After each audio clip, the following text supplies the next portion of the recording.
thank you all, and thank you to Dr. Cook for having me here. I'm really excited to talk to you all about some pretty fun stuff. You all read theory for this week, so what I'd like to do is a quick we're going to go at breakneck speed through some feminist history, talk a little bit about the theory, give you some background, and then I'd like to work on application, right? I'd like to get a chance to apply these theories to text so that you can see how it is that we use these things. So without any further delays, we'll jump right into it.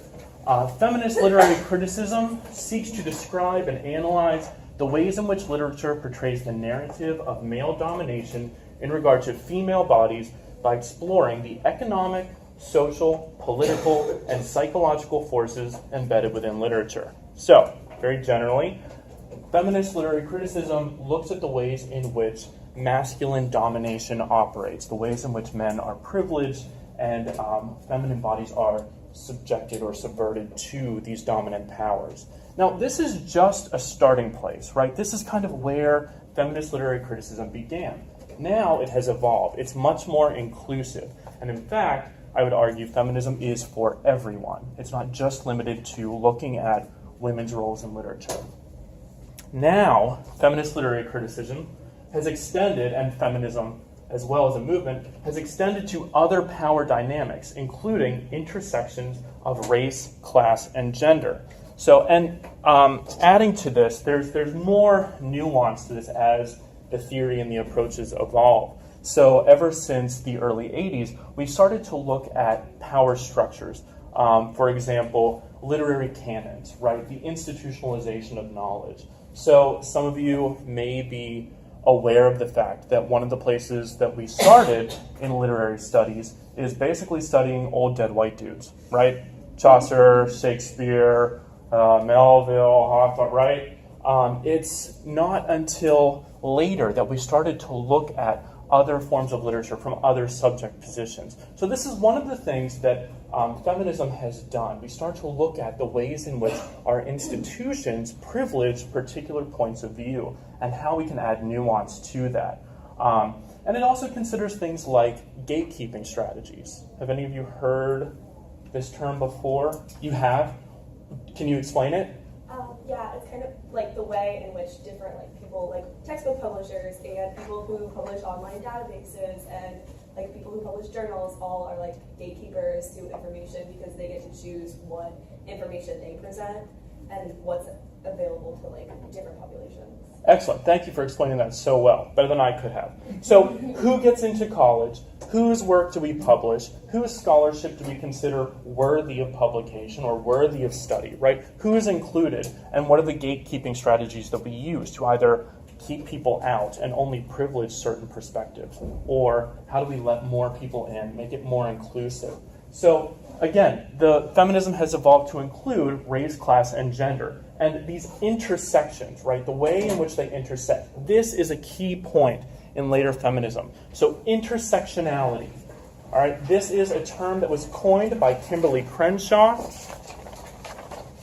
And basically, so every person is complex, right? Everyone in this room is more than just a student, right? Someone here is an excellent baker. Someone here is an awesome gamer. I am really good at watching cartoons and eating Lucky Charms, right? Multitasking. So intersectionality recognizes that a person is more than just one identity. So according to Crenshaw, a person is more complex than any one identity category. Okay, I just said that. Intersecting identities include gender, race, age, social class, ethnicity, nationality, sexual orientation, religion, and mental and physical abilities. So why is this important? Well, the apparatuses of oppression, those things, those social structures that are in place to make sure that some people are privileged and some people are marginalized, right? They're very complex. A black lesbian is going to experience multiple forms of oppression that other people are not. So in order to dismantle those apparatuses of oppression, we need to take that into consideration. We need to look at the complexities, right? We need to consider intersectionality, the ways in which our identities are very complex and they're constituted in the social structure in unique ways. Fair enough? So generally, feminism is analyzing oppression and seeking liberation from oppression. Who here has heard, let's get into some of the history of the movement. Who has heard of waves of feminism? First, second, third wave feminism? Okay, excellent, good. Any idea why we look at feminism in waves?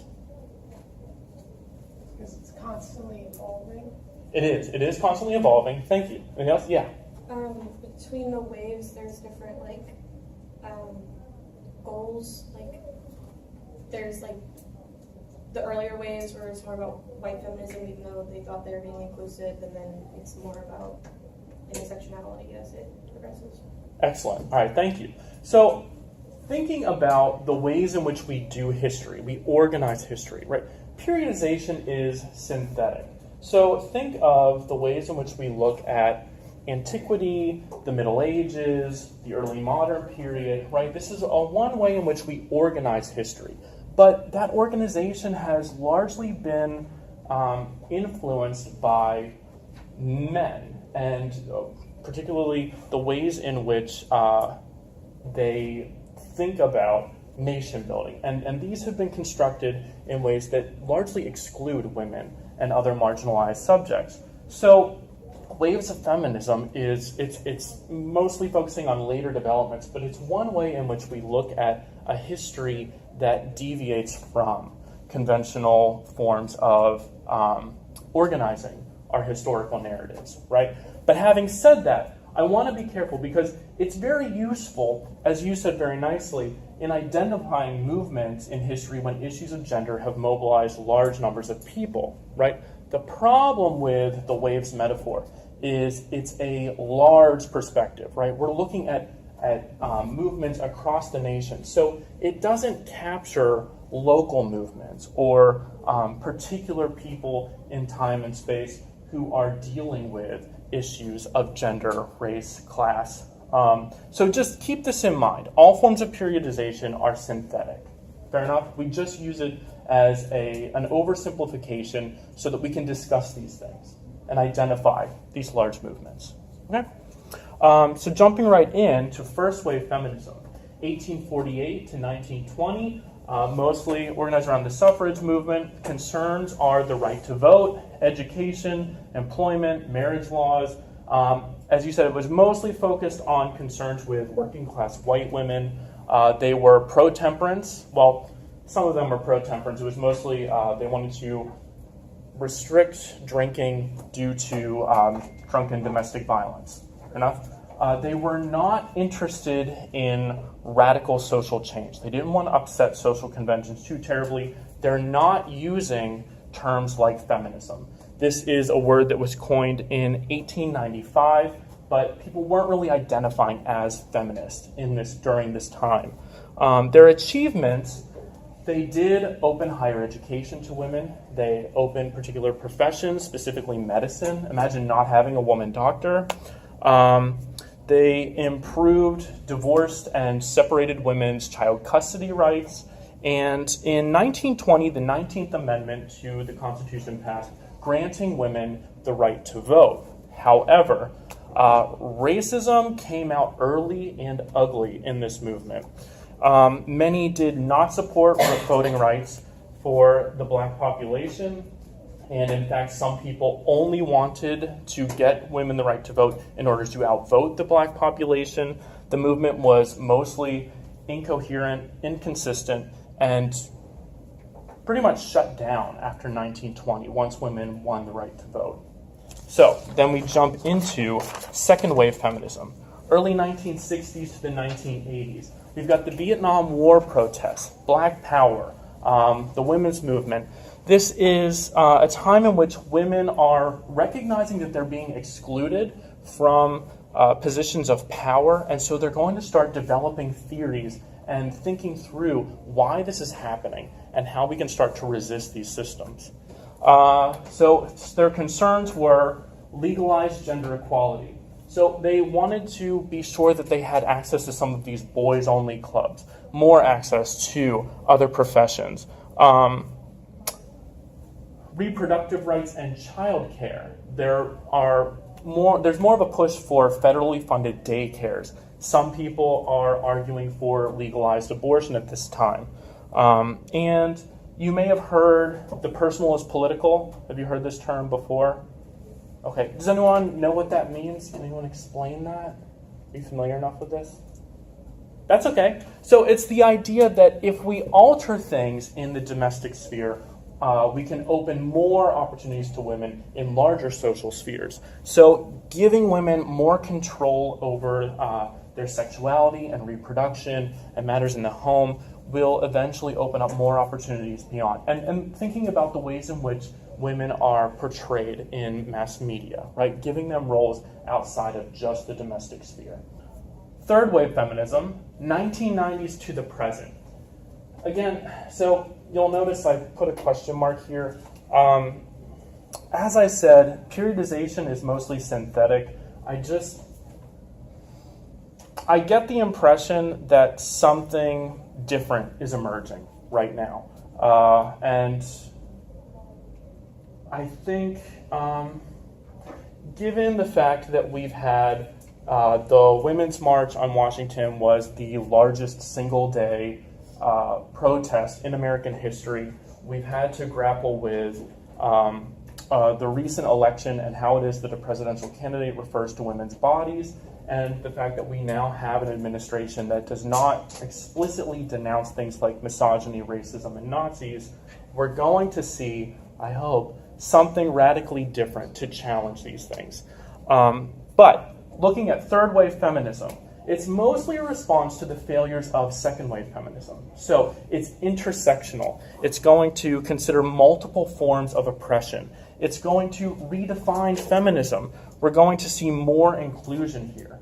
Third wave feminism is influenced quite a bit by post-structuralism, which is generally a belief that understanding and identities are constituted through language. So our identities are informed by language, but language has limitations. It can only do so much.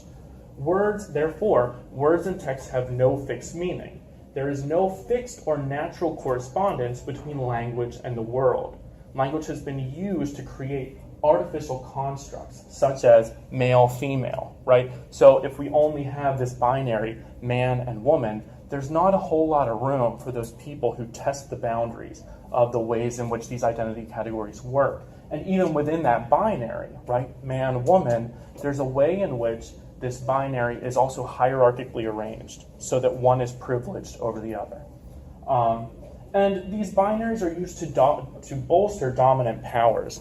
So a post-structuralist feminist is going to look at the ways in which our knowledge is actually grounded in our differences. So, you're going to have a radically different perspective from someone over here, right? You're not going to see things in quite the same way. As students who are working with literature, you're already familiar with this. You know that multiple people can interpret a text in multiple ways, right? Texts are always open to meaning. Same thing here. The nice thing about post-structuralist feminism is it emphasizes subjectivity. So there's a way in which we're going to reject objectivity. Does that make sense, the difference between objectivity and subjectivity? Objectivity is this idea that there are fundamental truths on which we can all agree. Post-structuralist feminism is going to say, well, that's just based on your perspective, right? There's always a way in which your standpoint, your subject position is informing your interpretation. Okay, so again, just very generally, feminists believe, and it's not very radical, feminists believe that women are people too. Okay. Everyone should have access to resources and opportunities, but there are subtle differences, and that's mostly in identifying the causes of oppression and the means by which we ought to resist those.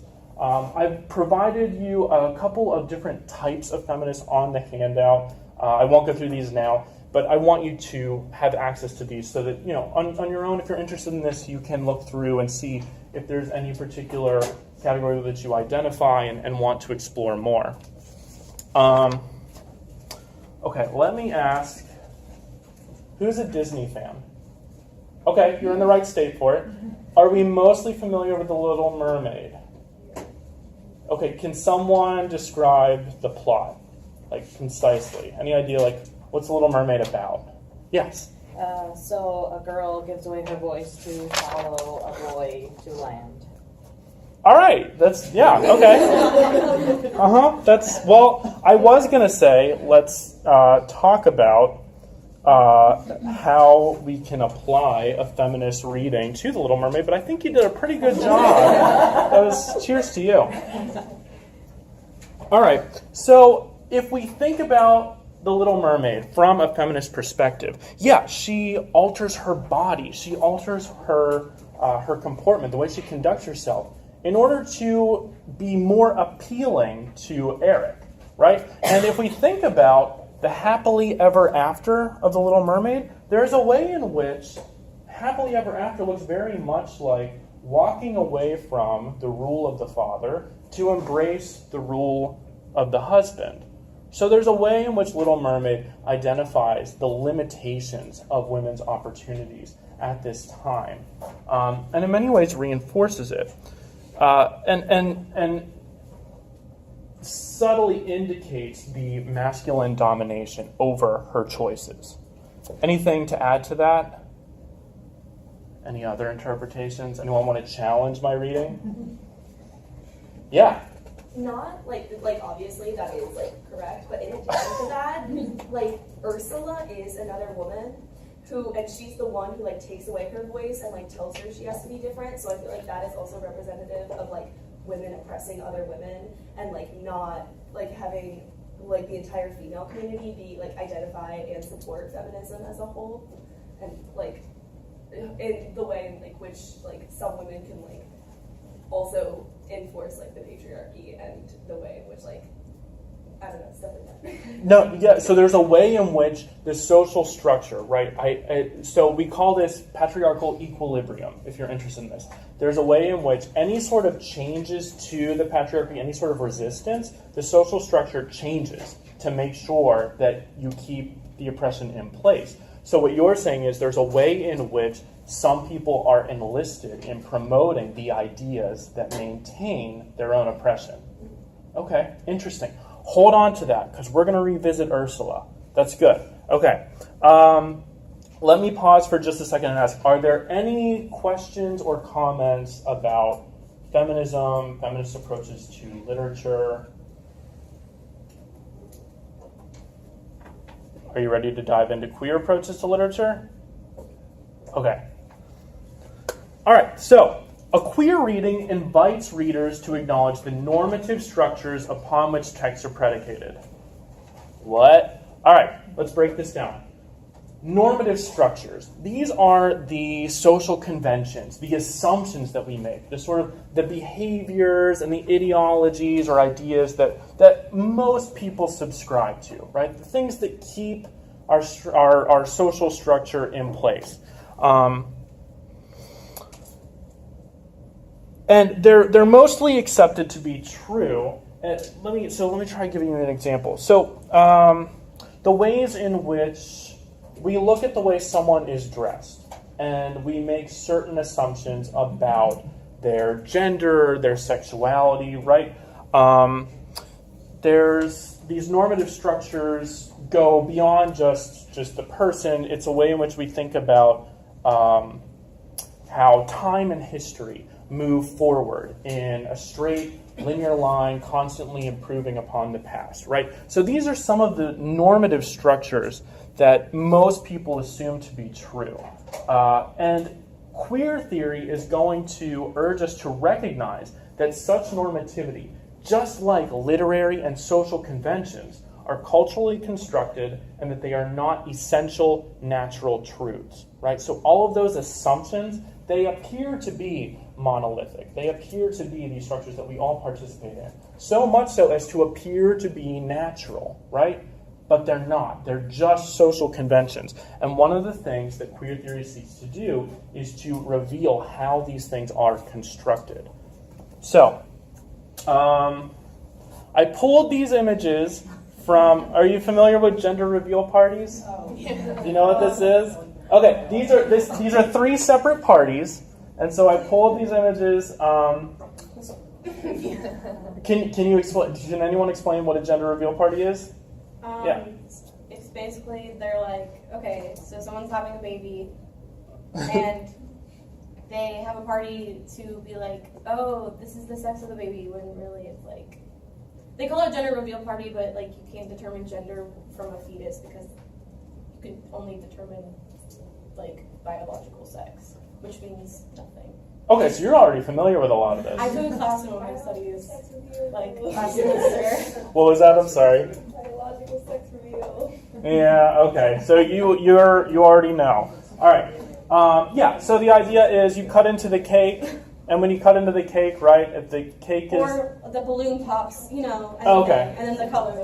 Yeah. All right. Yeah. So there's multiple ways in which we think that we're figuring stuff out about a person who hasn't actually been born yet. All of this is culturally constructed, right? So if we read these signs, there's this assumption that we're making that blue is automatically going to indicate that the child is a boy, pink is going to indicate that the child is a girl, but queer theory is going to ask us to look at how it is that the culture puts these signs together. So for example, pink, we locate these things in history. Pink was not always a feminine color. In the 1920s, it was a masculine color. Red was mostly worn by men. Pink was considered to be a muted version of this, usually reserved for little boys. It wasn't until the 1940s that people started marketing pink to women. Once people started making money off of it, all of a sudden pink became a feminine color. So this is one of the ways in which we look at how it's not, these gendered signs are not inherent to every culture in every time and place. It's something that only occurs at specific times, and it's informed by the cultural conventions. We can also look at the ways in which, again, there's a sort of implied hierarchy here, right? Notice how the blue, the signs for masculinity are all on top, and the signs for femininity are all on the bottom. This seems mundane, it seems inconsequential, it seems like I'm just nitpicking, right? But that's the point. The structure is set up in such a way that it's so pervasive and it is so detailed that it seems to be natural, that we overlook it and we don't think much more about it. And we can go even further and think, okay, so what else defines masculinity? Guns, and rifles. There's nothing inherently violent about masculinity, and yet we've already decided that if the child has a penis, then it automatically must fetishize weapons. But if the child has a vagina, then we're going to look more at glitter, glamour, and ruffles. So aesthetic, outward appearance, value is based on how they look. And all of these codes have already been imposed on this individual before they've even been born into the world to learn the structure and participate in it. Fair enough? That's social construction. This is how gender is socially constructed. And the difference is, so there's a little debate going on between essentialism and social constructionism. Essentialism is going to say that gender is biological. It's innate, there are inherent differences between masculinity and femininity, and it's all based on what we can observe between your legs, right? Social constructionism is going to say, no, gender is learned. It's something that the culture fosters, right? Not every man is naturally masculine. Case in point, right? So if essentialism is going to say biological gender is between your legs, then cultural constructionism is going to say gender is between your ears. Does that make sense? All right. And this also extends to issues of sexuality. You will also notice, you can't tell here, but there are, I'm sure you can think of in your own experience, the ways in which the culture constructs a binary between of sexualities as well, right? And often with a moral judgment. The culture favors particular types of reproduction, particular types of means of finding pleasure, right? So that's another way in which cultural constructionism imposes both upon gender as well as sexuality. So queer theory is a field of post-structuralist critical theory that emerged in the early 1990s out of the fields of women's studies and gay and lesbian studies. So we're going to think about the limitations of social conventions, identity categories, and language, just as we saw with the post-structuralism that informs feminism in the third wave. Queer theory, in part, is a reaction to a school of 1970s feminism that believed that each sex comes with its own essential characteristics. So this idea that boys are exuberant and active, girls are reserved and passive, queer theorists are going to challenge this binary. And just so you know, feminists are also, there's a way in which these movements inform each other. So feminists are now also considering the ways in which the identity category of woman is constructed. It's slippery, it's open to participation, right? Who or what defines womanhood? So again, if we look at the ways in which we historically locate sex and gender identities, we can reveal them to be cultural constructions. So observing the differences in gender representations over time just reveals the fact that they are not essential. They're not natural. It changes over time, just as we saw with pink being at one point considered to be a masculine color in the culture. Genders are performed according to the customs of the people. Now, queer theory is nuanced. It does a lot. Glenn Berger gives us a dense overview of some of the things that queer theory can do. I won't go into all of these, but again, I want you to have them so that you can peruse them if you like. I'll generalize his observations, but queer theory challenges assumptions about the features of a natural body, or even if there is such a thing as a natural body. It analyzes power structures and the role that pleasure and desire play in power structures. It historically locates identities to reveal cultural constructedness. And queer theory resists binaries, particularly binaries like male-female, heterosexual, homosexual, normal, abnormal. Right? So it's going to resist those. We don't want to reinforce these strict binary identity categories. All right. So here's your part. We're going to return to Ursula. All right? Take a minute and check this out and focus on the ways in which Ursula performs.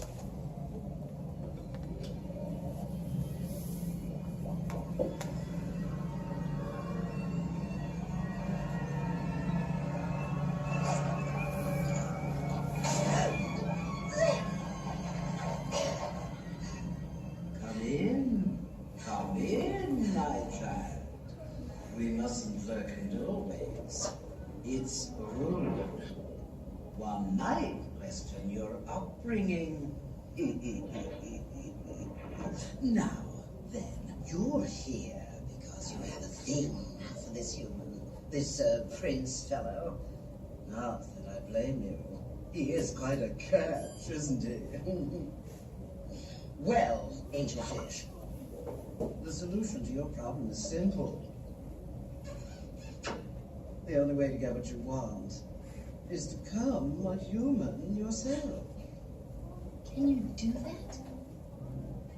My dear, sweet child, that's what I do. It's what I live for. To help unfortunate merfolk like yourself. Poor souls with no one else to turn to. Okay. Sorry, it ends just before her song, and it's a good song. All right, so let's now apply queer theory and think about Ursula's performance. And I'm going to follow Laura Sells, who explains that during her song about body language, Ursula stages a camp drag show. Now, camp is sort of over-the-top, self-conscious affect, but what is a drag show? You've been to Ybor, right? Who's been to Hamburger Mary's? Can you explain what a drag show is? Sure. It's just when men dress up as like exaggerated forms of women. And the opposite as well, right? Yeah, we have drag kings as well. Okay, excellent. Thank you. Is that clear? For anyone who's not familiar with drag shows, right? RuPaul's like famous now. We're all. This is part of the comic. All right. So Ursula stages a drag show about being a woman in a white male system. Now, the white male system here, this is the normative structure that I was referring to, right? This is the structure that we're revealing to be a cultural construct, right? It's artificial, and so we're going to challenge this. Now, beginning backstage with her mousse and her lipstick, we just saw this in the clip, right? She fixes her hair, she does that weird thing with the shellfish to make her lips red, right? She shimmies and wiggles in an exaggerated style while her eels swirl around her, forming a feather boa. This performance is Masquerade, a drag show starring Ursula as an ironic figure. Does anyone know about the imagery that informs how Ursula was animated? Wait, you mean the person behind it? Yeah, do you know? Yeah, I know her. Do you know who she is? Yeah, Divine. She played in a couple of John Waters films that I know of. I was so convinced no one here was going to know John Waters movies, and now I'm so happy. I love John Waters. All right. Has anyone else heard of Divine? Okay, for those of you who haven't, have you seen the original Hairspray? Not the one with John Travolta, the one with Ricky Lake. Okay, do you remember the mom? That's Divine. All right, so Divine, according to the directing animator, Ruben Ackline, Ursula was modeled on the drag queen Divine. And I've given you a couple of pictures for comparison. So you can see the very visual affect of Ursula is informed by this prominent drag queen. And other figures who also challenge this binary or are performing gender in a very particular way. So Sells goes on, the lessons that Ursula gives Ariel about womanhood offer an important position from which to resist narrowly drawn patriarchal images of women, a position absent in Disney's previous fairy tales. So, Sells and you are butting heads. Okay, I think I agree with your interpretation. I like that a lot more. But Sells is arguing that Ursula is a multiple cross-dresser. She destabilizes gender. Hold on one second. What does it mean to be a multiple cross-dresser? If Ursula is performing as a drag queen, right? Think about this for a second. Follow with me.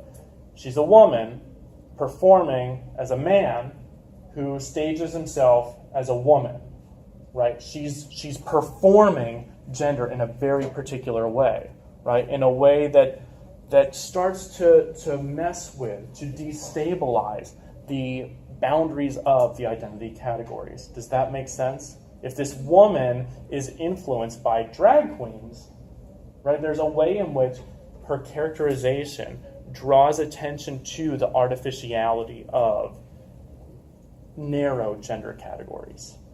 What were you going to say or ask? Well, the interpretation that like Ursula's encouraging her to participate in the patriarchal thing, you know, but doesn't she have an ulterior motive that like if she gets the voice, she gets something out of it? So then, I don't think that's what that represents. I think it's part of the plot, is that she wants the voice, Right. and gives her the idea and does it for her. Okay, so what does that... patriarchal thing. So I would support this. That Ursula is challenging the patriarchy. Yeah, based off of the past few slides, because like she's not telling her to take her voice because so she can be with a man. She's not like, oh, be with the love of your life. She's like, I want your voice for whatever evil reason. I can't remember. Oh, okay. So tell me if I'm following you correctly. So there's a way in which Ursula says to Ariel, let me help you get what you want. Prince Eric, he's a hottie, so let's do what we got to do. But you're saying underneath it all, there's this idea in which Ursula's like, well, and the song is literally called Pathetic Souls. Here's a pathetic soul who just wants to maintain these patriarchal structures. So let me take what's hers, her voice, and use it myself to get what I want? Yeah. Okay. So that she has power. You know what I She mean? Like, controls it's the part of the situation. plot. Mm-hmm. The plot wouldn't exist without that. Mm-hmm. That's true, yeah. What were you going to say? But the way in which she convinces her to give over her voice is by telling her that she needs to be a human, to be like Eric, to be... Because she knows what she wants. And in addition to that, she also says, like, guys don't like it when you talk anyway. Like, you don't have anything important to say. Like, women aren't important. Like, they just want you for your body. So here's a body. Like, I'll take your voice. So I And, think like, one of Yeah. her motivations are the way in which she convinces Ariel to give up her voice is what speaks to each other. Right. That's all the facade, though, right? That's part of the lie. That's not what she actually thinks. That's just how she's convincing her to do it because that's what Ariel wants. She knows she wants to be human. But in manipulating her, she does reify some. She draws on that patriarchal structure in order to convince Ariel. So one of the things she explicitly says is women are just usually involved in idle prattle, and it's good that I'm taking away your voice because you won't be able to gossip. And she literally says you got to use body language, right? That's the movement. Yeah, I know the movie really well, right? Anything else to add? That's good. I like this. This is important. All right. But in destabilizing gender, in performing as a woman who is composed mostly from these drag queen sorts of figures, Ursula draws our attention to the fact that gender is performed. And that brings us to Judith Butler, right? Have we all heard of Judith Butler, a prominent queer theorist? Okay, she's arguing that gender is performed, is performative. She says gender does not reveal nor does it conceal an interior self, right? Humans, we're naturally nebby. It's one of the reasons why we like fiction so much, right? We like to get into people's heads and find out what's going on. So there's a way in which this nebbiness, it informs the way in which we think about gender. So we look at someone, we say, oh, okay, blue slacks, facial hair, must be masculine, male, right? We make all of these assumptions about biological gender, about gender between your ears, about sexuality, right? But she says gender is performative in that it constructs the social fiction of a psychological interior, right? So the stuff that you see on the outside, clothing, mannerisms, all of that is part of the performance. Think of it in this way. When you get up and you get ready, when you open your closet and you look at what's available, think of everything there as costume. Think of all of your mannerisms or anyone else's mannerisms as part of the performance. So gender is a corporeal style that bears no relation to essential natural truths about one's body. So one way to think about this, Butler's going to argue, I have exaggerated expressions, and my voice fluctuates rapidly, and sometimes I have lip press, and I flutter my eyelashes, right? Not any one of those things, in and of itself, or in isolation, indicates anything. But when I do them all together, right, it appears to be a little more effeminate than what we're used to seeing. And that is the way in which all of these things combine to create the illusion of a gendered identity. Does that make sense? But we can start to, when we put pressure on these things, just like we did with the historically locating gender identities, right? When we look at the ways in which pink was not always a feminine color, now we're going to narrow our scope. We're going to look at how it informs particular individuals. So there's a way in which once we put pressure on the things that signify an individual's gender, we start to see that that's all just part of the performance. It doesn't actually indicate any essential natural truth. Rather, gender is grounded in ideology, in ideas. It's grounded in history that extends beyond the individual. So, what does that mean? As long as I'm wearing blue slacks, right, I don't receive a whole lot of resistance, right? But if the blue that I'm wearing is glittery and it's on my eyelids, all of a sudden, someone's going to label me queer, right? There's a way in which the people around us, opinions, right? Everyone is capable of being an agent of oppression. There's a way in which there is shame and stigma attached to how we deviate from these traditional identity categories.